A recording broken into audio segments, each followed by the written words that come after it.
ဇလန်အစမှာတော့ထန်းရွှေမျိုးကိုပစ္စည်းပို့ဆောင်ပေးတဲ့အဖွဲတစ်ခုကိုတွေးရမှာဖြစ်ပြီးသူတို့တွေဟာကုန်ပစ္စည်းတွေနဲ့အတူရှိုးဝက်ပစ္စည်းတစ်ခုကိုပါထန်းရွှေမျိုးကဖောက်တဲ့စီကိုရောက်အောင်ပို့ပေးရမှာဖြစ်လို့လန်ကီမှာအဆဆအရာဂယူဆိုင်ကြဖို့ခေါင်းဆောင်ဖြစ်သူကမှာကြားနေခဲ့ပါတယ်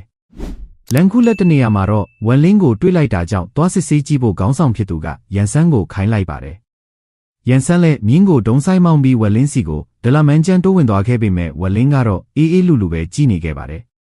ဒါကိုမြင်တော့ဝမ်လင်းကိုတတိကောင်းတယ်လို့ချီးကျူးလိုက်ပြီးဘယ်ကိုသွားနေတာလဲလို့မေးတဲ့အခါဝမ်လင်းကသူဟာဗဟုပညာရှင်တစ်ယောက်ဖြစ်ပြီးထန်းရွှေမျိုးမှာအသက်မွေးဝမ်းကြောင်းပြုမလို့သွားနေတာဆိုပြီးပြန်ဖြေလိုက်ပါတယ်ဒါပေမဲ့အခုတော့လမ်းပြောင်းနေလို့လမ်းမှန်ကိုညွှန်ကြားပေးနိုင်မလားဆိုပြီးအကူအညီတောင်းလိုက်ပါတယ်ခေါင်းဆောင်ဖြစ်သူကလည်းခီးလန်းတူနေတာကြောင့်အပန်းမကြီးရင်အတူလိုက်ခဲ့လို့ရကြောင်းပြောတဲ့အတွက်ဝမ်လင်းလဲကုံတဲ့အဖွဲနဲ့အတူလိုက်ပါလာခဲ့ပါတော့တယ်ခီးသွားနေရင်အိမ်မက်နေမီထဲမှာတော့စွန်းတက်ကျူရဲ့ဒိုလောင်အိတ်ထဲကရတဲ့ကြောက်စိမ့်ပြကိုစစ်ထုနန်ရဲ့လမ်းညွှန်မှုအောက်မှာတန်းစင်နေခဲ့ပြီးနောက်ဆုံးမှာတော့အောင်မြင်သွားခဲ့ပါတယ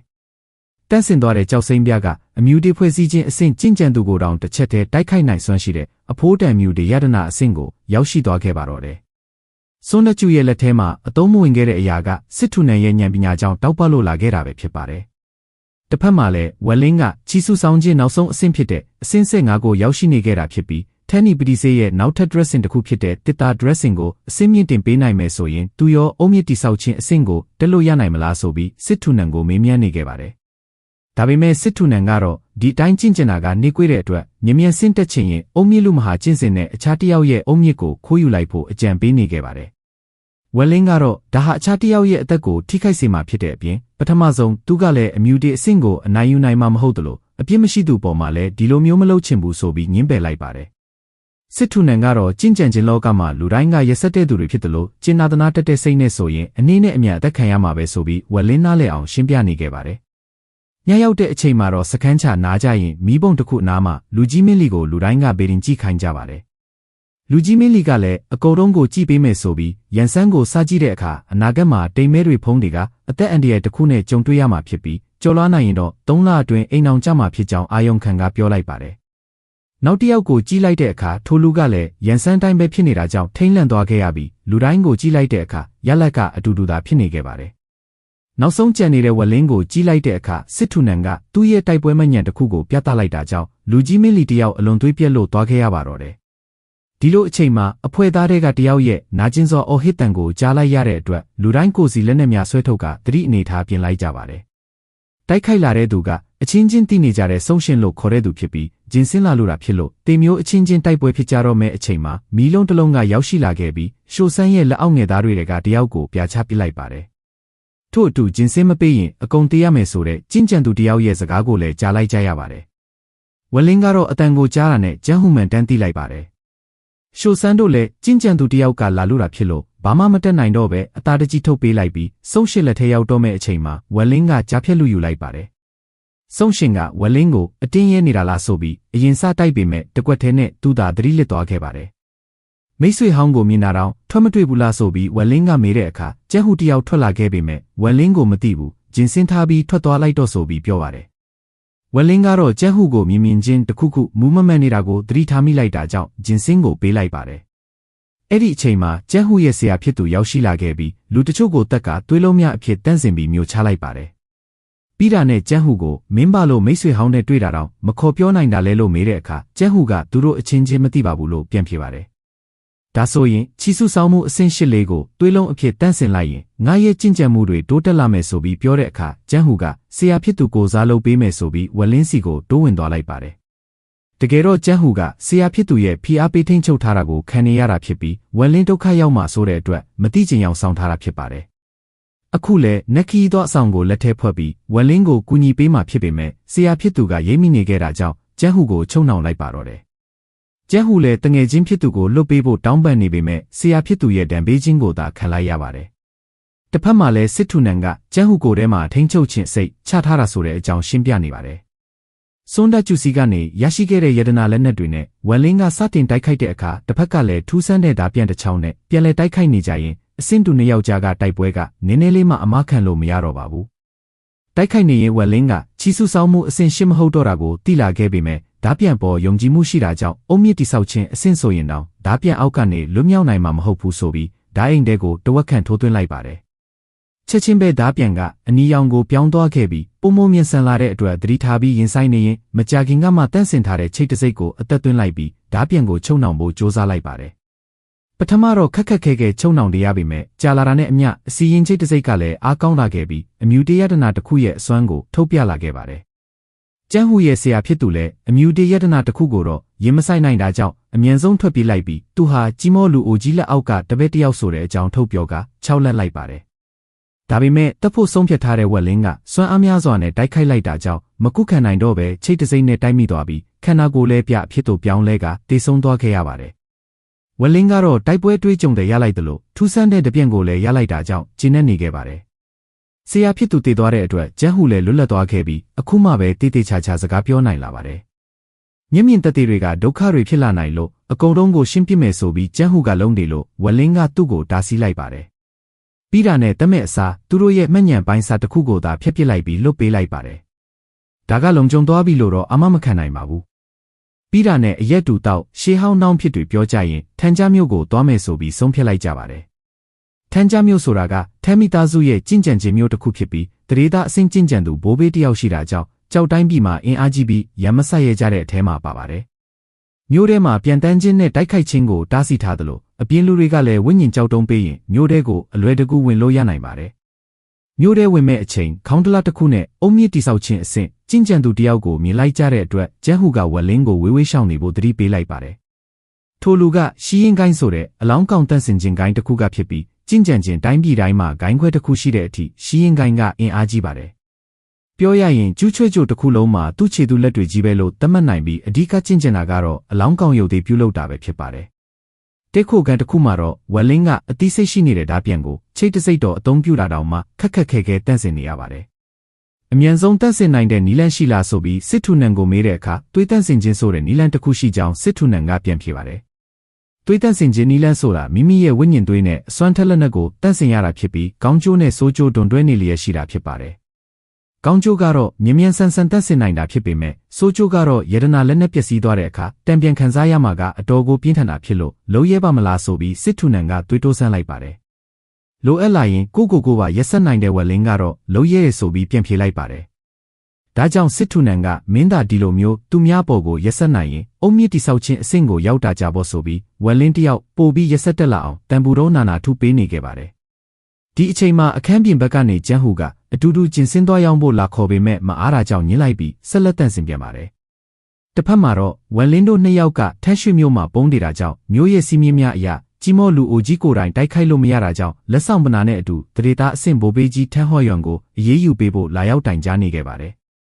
ထန်းဟော့ယွန်ကလည်းသူကိုယ်တိုင်ချမှတ်ထားတဲ့စီးမြင့်ကိုဖောက်ဖျက်လို့မတင်တာကြောင့်အခက်တွေ့နေချိန်မှာမြေဖြစ်သူထန်းလီတယောက်ရောက်ရှိလာခဲ့ပါတယ်ဒီလိုနဲ့ဘိုးဘေးဖြစ်သူကထန်းလီကိုဒီလက်ဆောင်ပေးပြီးလှုပ်ခိုင်းလိုက်ဖို့ပြောတဲ့အခါကြီးမောလူအိုကြီးကထန်းလီရဲ့ငယ်ရွယ်မှုကိုကြည့်ရင်အနှဲငယ်အင်တင်ဖြစ်နေခဲ့တာကြောင့်ထန်းလီကတရေသားအဆင့်လက်ဆောင်နဲ့ထိုက်တန်ကြောင်းပြဖို့သူ့အစွမ်းတွေကိုထုတ်ပြပါတော့တယ်။အုံမြင့်တိဆောက်ခြင်းအဆင့်ကျင့်ကြံသူတယောက်ဖြစ်တဲ့ထန်းလီကယတနာလက်နဲ့ဓာကြီးနဲ့တိမ်တိုက်တွေကိုထက်ချမ်းခွဲပြလိုက်ရင်အပိုင်းငါဟာဒီနေရာမှာပဲပြီးဆုံးသွားခဲ့ပါတယ်။အားလုံးပဲကြည့်ရှုပေးကြတဲ့အတွက်ကျေးဇူးတင်ပါတယ်။ဇလန်အစမှာတော့ကျန်းဟူတယောက်ဈေးဆိုင်တွေမှာဂျင်စင်းလိုက်ရောင်းရင်လက်ရှိပေါက်ဆေးကိုစုံစမ်းနေပါတယ်တဆိုင်နဲ့တဆိုင်ဈေးနှုန်းမတူတာကြောင့်ပိုပေးတဲ့ဆိုင်မှာရောင်းဖို့စဉ်းစားနေရင်လက်ရှိပေါက်ဆေးက1000ကျော်ဖြစ်နေလို့ကျင်းနေခဲ့ပါတယ်။နောက်တဆိုင်ကိုထပ်သွားနေတဲ့အချိန်မှာထန်ကြားမျိုးကအဆောင်တွေရောက်လာပြီးစကားတခွန်းမှမပြောဘဲတိုက်ခိုက်ကြပါတယ်။ဘာလို့ငါ့ကိုတိုက်ခိုက်နေတာလဲထန်ကြားမျိုးမှာတိုက်ခိုက်လို့မရဘူးဆိုတဲ့စီးမြင့်ရှိတယ်မဟုတ်ဘူးလားလို့မေးရင်ကျန်းဟူလည်းပြန်လဲခုခံနေခဲ့ပါတယ်။အခြေအနေမဟန်တာကိုသိတဲ့ကျန်းဟူကဓာပြန်စီရင်ထွက်ပြေးတဲ့အခါမြို့အစီရင်ထွက်ပေါ်လာပြီးပိတ်ဆို့လိုက်တာကြောင့်ကျန်းဟူလည်းပြုတ်ကျလာခဲ့ရပါတယ်။ဒါအပြင်မြို့ထဲမှာပြန်တန်းလို့မရတာကိုမသိဘူးလားပိုင်ကျန်းကိုတက်လိုက်တာကမင်းလားဆိုတဲ့ပြင်းတွဲအတန်တန်ကိုလည်းကြားလိုက်ရပြန်ပါတယ်။လဲကျနေတဲ့ကျန်းဟူလည်းအမြန်ထွက်ပြေးရင်မျက်ကွယ်ကဝင်လာတဲ့ဓာပြန်တွေကိုရှောင်ရှားလိုက်နိုင်တဲ့အတွက်တော်သေးတာပေါ်လို့ပြောနေတဲ့အချိန်မှာနေလွန်းလို့တည်တော့မယ်ဆိုတဲ့စကားတန်းနဲ့အတူထန်းလီတယောက်သူ့အရှိမထွက်ပေါ်လာခဲ့ပါတယ်။တကယ်တမ်းမှာပတ်လေကနေလူတွေပိတ်ဆို့ပြီးဒီနေရာအထိရောက်အောင်မြားခေါ်လာခဲ့တာဖြစ်မှန်ကျန်းဟူလည်းနောက်ဆုံးမှသဘောပေါက်သွားခဲ့ပါတယ်။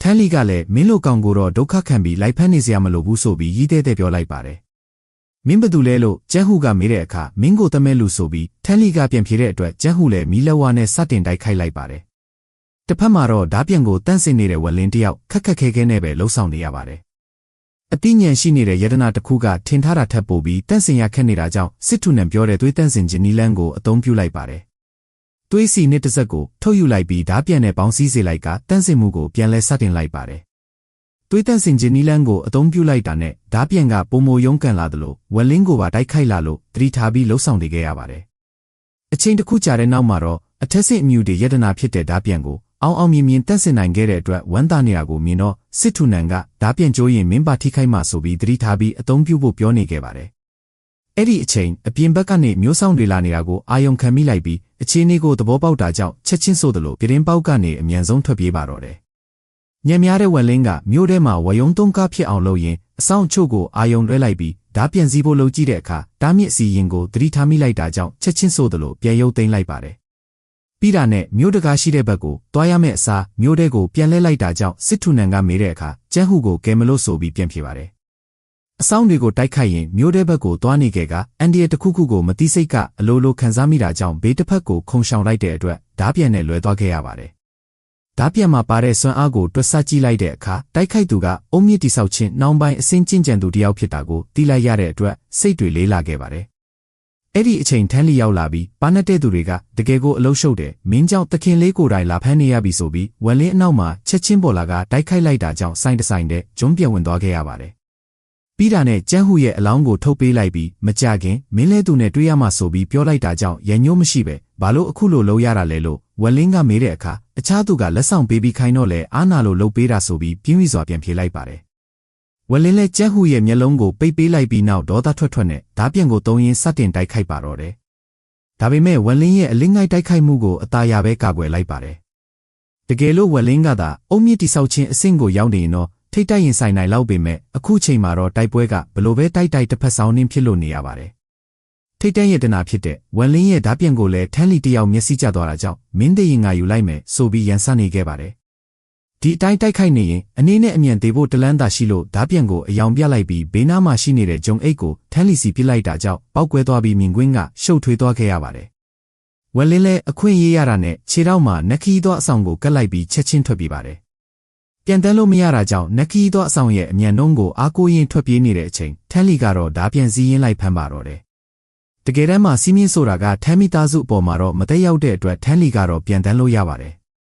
အဖိုးတန်ရတနာတစ်ခုချင်းစီကိုထုတ်သုံးနေတဲ့ဝက်လင်းကိုကြည့်ရင်ဘာတွေများထပ်သုံးလာမလဲဆိုတာသိချင်တဲ့အတွက်ကြောင်ကကြွက်ကိုကစားနေတယ်လို့မျိုးစော့ကစားနေခဲ့ပါတယ်။ဝက်လင်းပတ်လေကလာနေတဲ့ဓာပြန်တွေကိုရှောင်တိန်နေရင်ဘူးတိချောက်ထဲကစိတ်ဝိညာဉ်ကိုတငုံတောက်ရင်ဆက်ပြေးနေခဲ့ပါတယ်။ထန်းလီကလည်းပထမတော့ကလှုပ်ခိုင်းလို့သာလှုပ်ရတာကြောင့်စိတ်မပါလက်မပါဖြစ်နေခဲ့ပေမဲ့အခုချိန်မှာတော့ဝက်လင်းကိုလိုက်ဖမ်းရတာတက်ကြောလို့လာခဲ့ပါပြီ။နက်ခီးသောအဆောင်ရဲ့စွမ်းအားကလည်းကုံဆုံးလာပြီဖြစ်တာကြောင့်နောက်ထပ်ဘာဆက်လုပ်ရမလဲဆိုတာကိုအလေးအမြန်တွေးနေရင်ဓာပြန်တစ်ခုချင်းစီကိုရှောင်တိန်ကပြေးနေခဲ့ပါတယ်။ဒီလိုအချိန်မှာထန်းကြမြို့ထဲမှာတော့အမြူတေအဆင့်ကျင့်ကြံသူဆိုရင်တော့လွတ်အောင်ပြေးနိုင်မှာမဟုတ်ဘူးဆိုတဲ့စကားတန်တဲ့အတူစွမ်းအားကြီးမိုးကြိုးသားစွမ်းအင်တိုက်ကွက်တစ်ခုကဝက်လင်းစီကိုအားပြင်းပြင်းနဲ့တိုးဝင်လာခဲ့ပါတယ်။အပြက်စီးတွေကြားမှာဝက်လင်းတယောက်တည်သွားပြီလို့ထင်နေခဲ့ပေမဲ့ဝက်လင်းကမသေးတဲ့အပြင်မြို့အစီရင်ကိုမီးပုံးတွေနဲ့စီစဉ်ထားတဲ့ဆိုတာပါသိရှိသွားခဲ့တာကြောင့်ပြေးနေရင်းနဲ့မီးပုံးတိုင်းကိုဖျက်ဆီးနေခဲ့ပါတယ်။ဒါကိုမြင်တော့ပိုးဟက်လိုအသက်ပြင်းတဲ့အပြင်ထမ်းမိသားစုရဲ့အစီရင်တွေကိုပါဖျက်ဆီးနေတဲ့ဝက်လင်းကိုထန်းလီကတကယ်တက်ချင်လာခဲ့တာကြောင့်အတီးစားတိုက်လာပါပြီ။တစ်ဖက်မှာတော့ဘိုးဘေးဖြစ်သူထန်းဟော့ယွမ်ကအစီရင်တွေကိုပြန်ပြင်နေခဲ့ပါတယ်။တခြားကြီးကဲတွေကတိုက်ပွဲကလိုအပ်တာထက်ကြာနေတာကြောင့်ထန်းလီအမာတစ်ခုခုလုံးမိမှာကိုစိုးရိမ်ကြောင်းပြောနေခဲ့ပါတယ်။ထန်းဟော့ယွမ်ကတော့ချီစုဆောင်မှုအဆင့်နဲ့အုံမြင့်တိဆောက်ခြင်းနောက်ဆုံးအဆင့်ကြမှာဘာပြဿနာမှဖြစ်မှာမဟုတ်တဲ့အပြင်ထန်းလီရဲ့စိတ်ကိုလည်းလေ့ကျင့်ပေးပြီးသားဖြစ်လို့မျိုးတစ်မျိုးပျက်စီးတာလောက်ကပြဿနာမရှိဘူးဆိုပြီးမြေဖြစ်သူကိုအလိုလိုက်အကြိုက်ဆောင်စေပါတယ်။ဝက်လင်းတယောက်မီးပုံးတိုင်းကိုဖျက်ဆီးပြီးနောက်ဆုံးမှာတော့ဂိတ်တကားစီကိုရောက်ခါနီးနေပြီဖြစ်တာကြောင့်ထန်းလီလည်းအဆောင်ဇာရက်တစ်ခုကိုအသုံးပြုကသူ့ရဲ့စွမ်းအားကြီးတိုက်ကွက်ဖြစ်တဲ့နတ်ဖျားသားကြီးကိုဖန်တီးလိုက်ပြီးတစ်ချက်တည်းအသေးသက်ဖို့ရည်ရွယ်လိုက်ပါတယ်။ထွက်ပေါ်လာတဲ့စွမ်းအားကခေါင်းမွေးပါထောင်စေနိုင်တာကြောင့်ဝက်လင်းလည်းနောက်ဆုံးမီးပုံးကိုဖျက်ဆီးပြီးတာနဲ့ဓာပြန်စီးပြီးအလေးအမြန်ထွက်ပြေးပါတော့တယ်။ဒါပေမဲ့အလွန်ကိုကြီးမားလာပြီးဖိနှိပ်မှုအားကြီးတဲ့ဓာစွမ်းအင်အောင်မှာပြေးစရာနေရာမရှိဖြစ်နေခဲ့ရပါတယ်။ဒါကြောင့်ရှေ့ကိုသာဆက်ပြေးပြီးအချိန်မီလွတ်မြောက်ဖို့ကြိုးစားခဲ့ပေမဲ့မြ мян ဆန်ဆန်ကျဆင်းလာတဲ့ဓာကြီးကသူ့ကိုပိုင်းဖြတ်သွားခဲ့ပါတယ်။တကယ်တမ်းမှာကဓာနဲ့ထိတော့မဲ့အချိန်မှာစစ်ထုနံကဒီနေရာချက်ချင်းပြောင်းရွှေ့ပေးလိုက်လို့ဒီနေ့ဝက်လင်းတယောက်အသက်မပြောက်သေးတာဖြစ်ပါတယ်။ထန်းလီကလည်းဒီနေရာရွှေ့ပြောင်းခြင်းရတနာတစ်ခုတောင်ရှိနေတယ်ဆိုပြီးလောဘတက်ကနောက်ကနေလိုက်ဖမ်းပါတော့တယ်။မြို့ထဲမှာဖျက်ဆီးလို့အားရသွားတော့မြို့ပြင်ထီလိုက်ဖျက်ဆီးမဲ့သဘောပါပဲ အိမ်မက်နယ်မြေထဲမှာစစ်ထုနန်တယောက်ငကိုတဲကဝိညာဉ်ခန္ဓာဖြစ်နေတဲ့အပြင်အခုလိုစွမ်းအားများကြီးသုံးပြီးတီနေရရွှေ့ပြောင်းပေးရတာကြောင့်အားနည်းနေခဲ့ပါတယ်။ဝက်လင်းကစိုးရိမ်စွာမေးပေမဲ့စစ်ထုနန်ကတော့ရသေးကြောင်းကိုသာစိုးရိမ်တင်ကြောင်းပြောပြီးခုနကဒါကြီးကအမြူတေအဆင့်ထိတ်တန်းရဲ့တနာတစ်ခုဖြစ်တာကြောင့်ဂီယူဆိုင်ဖို့မှကြားနေခဲ့ပါတယ်။ရေဆုံးမြေဆုံးဆိုတဲ့စကားတိုင်းထန်းလီတယောက်တောက်လျှောက်လိုက်ဖမ်းနေခဲ့တယ်လို့ဝက်လင်းကလည်းဘူးတိချောက်ထဲကစိတ်ဝိညာဉ်ရည်တွေတောက်ရင်ပြေးနေခဲ့တာအချိန်တော်ကြာခဲ့ပြီဖြစ်တာကြောင့်စိတ်ဝိညာဉ်ရည်တွေတောင်တစ်စက်မှမကျန်တော့ပါဘူး။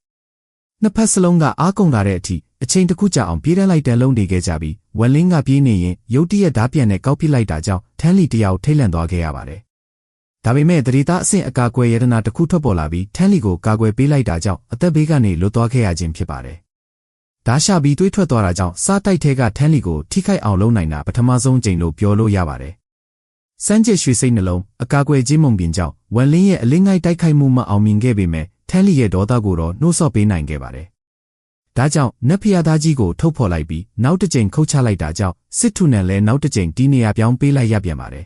။ထန်းလီလည်းဒေါသကြောင့်အခုလိုတိုက်ခိုက်ပေမဲ့တခါတိုက်ခိုက်ပြီးတိုင်းစိတ်ဝိညာဉ်စွမ်းအင်ကုန်သွားရတာကြောင့်ဝက်လင်းနဲ့မချာနာဖြစ်နေရပါတယ်။ဒါကြောင့်စိတ်ရှိသည့်ခံနိုင်တဲ့ဘက်ကအနိုင်ရမယ့်ကစားပွဲတစ်ခုဖြစ်ပြောင်းလဲသွားခဲ့ပါပြီ။၃ရက်ကြာတဲ့အထိတယောက်ကအရှိကပြေးနေတယ်လို့ကျန်တဲ့တယောက်ကလည်းနောက်ကလိုက်နေခဲ့ပါတယ်။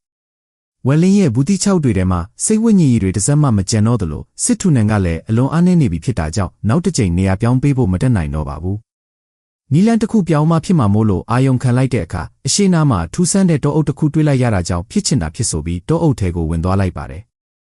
အနောက်ကလိုက်လာတဲ့ထန်းလီကလည်းအဖိုးဖြစ်သူတတိပေးထားတဲ့ဒီတောအုပ်ကအန်ဒီရဲများပြီးဝေးဝေးကရှောင်တင်တယ်ဆိုတာနားလည်ပေမဲ့ဒေါသငယ်ထိတ်ရောက်နေတာကြောင့်ဝက်လင်းလို့ချီဆူဆောင်ခြင်းအဆင့်၄တောင်ဝင်ပြေးရဲသေးတာသူ့လိုအုံမြင့်တိဆောက်ခြင်းအဆင့်ကဘာကြောင့်လိုက်မတက်ရဲရမှလဲဆိုပြီးခေါင်းမာနဲ့ဆက်လိုက်ပါတော့တယ်။ဒီတောအုပ်ကိုအစိတ်တောအုပ်လို့ခေါ်ကြပြီးအစိတ်ရှိတဲ့အကောင်များစွာရှိနေတယ်လို့အစိတ်ငွေတွေကလည်းကျင့်ကြံသူတွေရဲ့နတ်ဖျားအာယုံကိုကောင်းကောင်းမွန်မွန်သုံးမရဖြစ်စေပါတယ်။အဆိုးဆုံးကတော့စိတ်ဝိညာဉ်စွမ်းအားကိုစုပ်ယူတတ်တဲ့အပြာရောင်ကျိုးနွယ်ပင်တွေအများကြီးရှိနေတာကြောင့်အမြူတေအဆင့်ကိုမရောက်သေးပဲဝင်သွားခဲ့ရင်အသက်ဆုံးရှုံးနိုင်ခြင်းမြင်တာကြောင့်တားမြစ်နေရတစ်ခုဖြစ်သတ်မှတ်ထားကြတာပါ။တောထဲမှာတော့ဝက်လင်းတယောက်အပြာရောင်ကျိုးနွယ်ပင်တွေနဲ့ထိတ်တိုက်တွေ့နေခဲ့ပါတယ်။နွယ်ပင်တွေကသူ့ကိုရစ်ပတ်လာတာကြောင့်ဝိညာဉ်စွမ်းအားသုံးပြီးဖျက်ဆီးဖို့ကြိုးစားတဲ့အခါပိုပြီးတင်းတင်းကြပ်ကြပ်ရစ်ပတ်လာကဒွတ်တိုက်ဆွဲခေါ်သွားကြပါတယ်။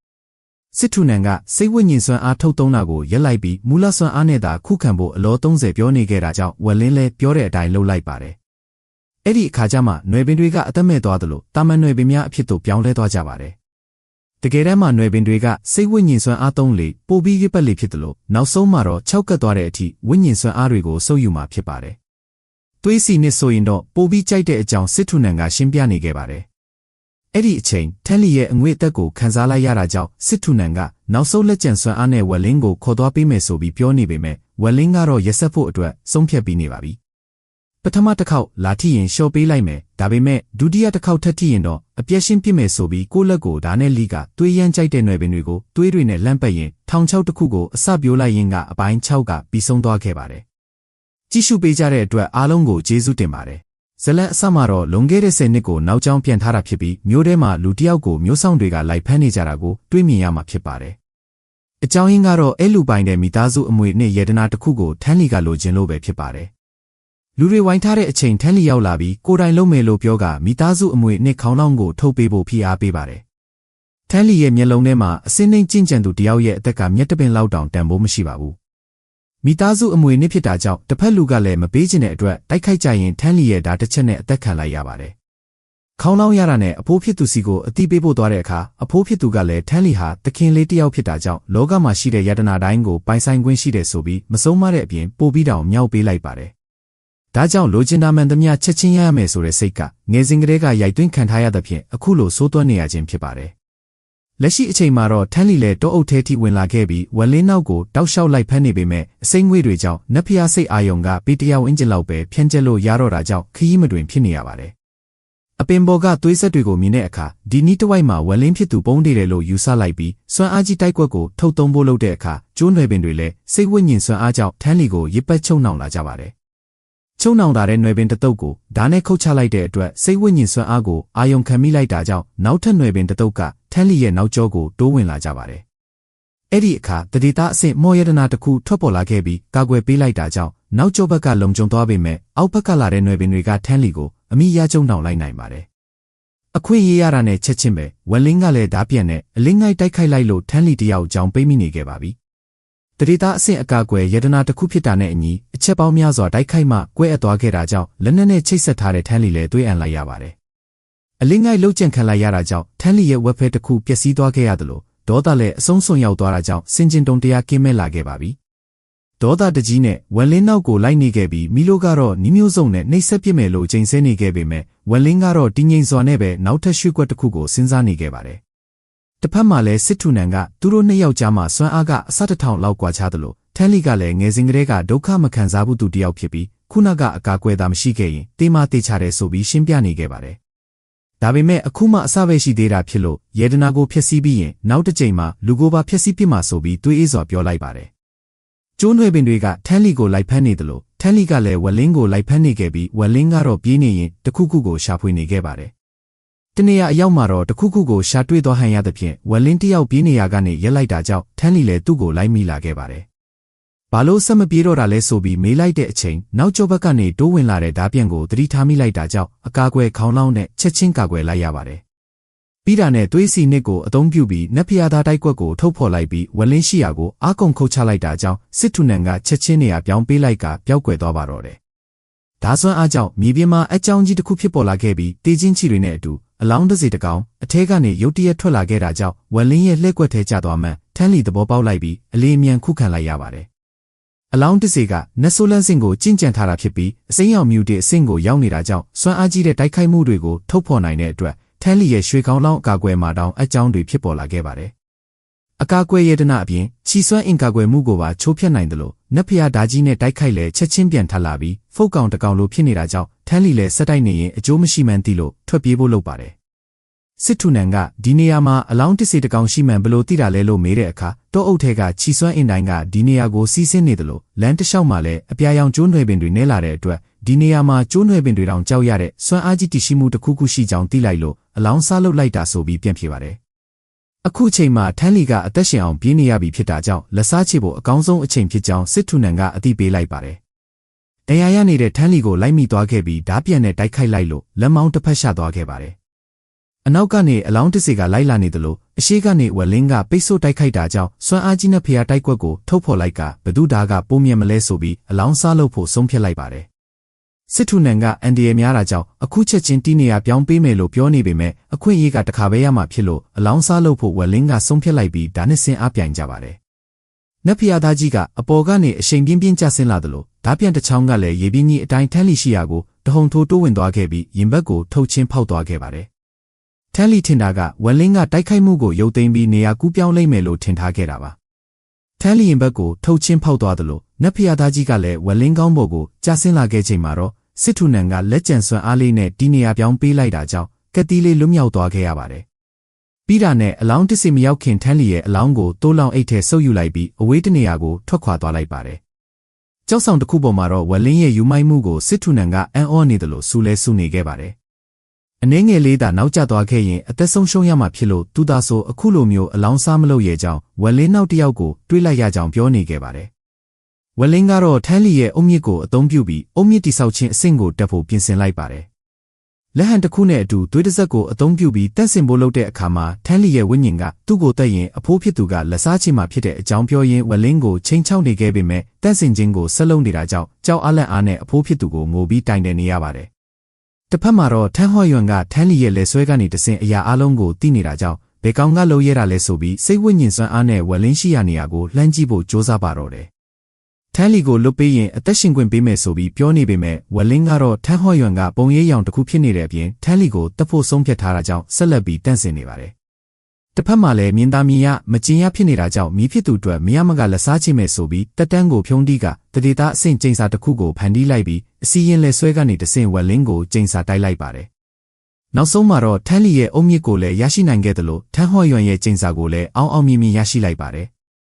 ထန်းလီကအရေးချင်းရှိသူတယောက်ဖြစ်တာကြောင့်အုံမြစ်ခိုးယူပြီးကျင့်ကြံလိုက်တဲ့အခါကျင့်ကြံခြင်းကလည်းခုံပြန်ကျော်တော့ကအုံမြစ်တိဆောက်ခြင်းအဆင့်ကိုရောက်ရှိသွားခဲ့ပါတယ်။တစ်ချိန်တည်းမှာပဲကျိန်စာအကြောင်းကိုစစ်ထုနန်ကိုမေးမြန်းနေခဲ့ပြီးစစ်ထုနန်ကသူရှိနေရင်စိုးရိမ်စရာမလိုသလိုထန်းဟော့ယွမ်အနားမသွားရင်လည်းစိုးရိမ်စရာမလိုဘူးဆိုပြီးရှင်းပြနေခဲ့ပါတယ်။ စစ်ထုနဲ့တယောက်လည်းဝိညာဉ်စွမ်းအားကိုအလွန်ကြုံထုတ်သုံးခဲ့တဲ့အတွက်အားကုန်ကအိပ်ပျော်တော့မှဖြစ်လို့မာစရာရှိတာတွေမှာကြားနေခဲ့ပါတယ်။ကျင့်ကြံခြင်းဆက်တိုးလာဖို့အတွက်ရင်တက်များတဲ့နေရာတွေကိုလိုက်ရှာပြီးသူတင်ပေးထားတဲ့မယနာနယ်မြေ assignment ကျင့်စဉ်နဲ့ကျင့်ကြံပါဆိုပြီးမှာကြားနေရင်ကအပိုင်း9ကပြီးဆုံးသွားခဲ့ပါတယ်။ကြည့်ရှုပေးကြတဲ့အတွက်အားလုံးကိုကျေးဇူးတင်ပါတယ်။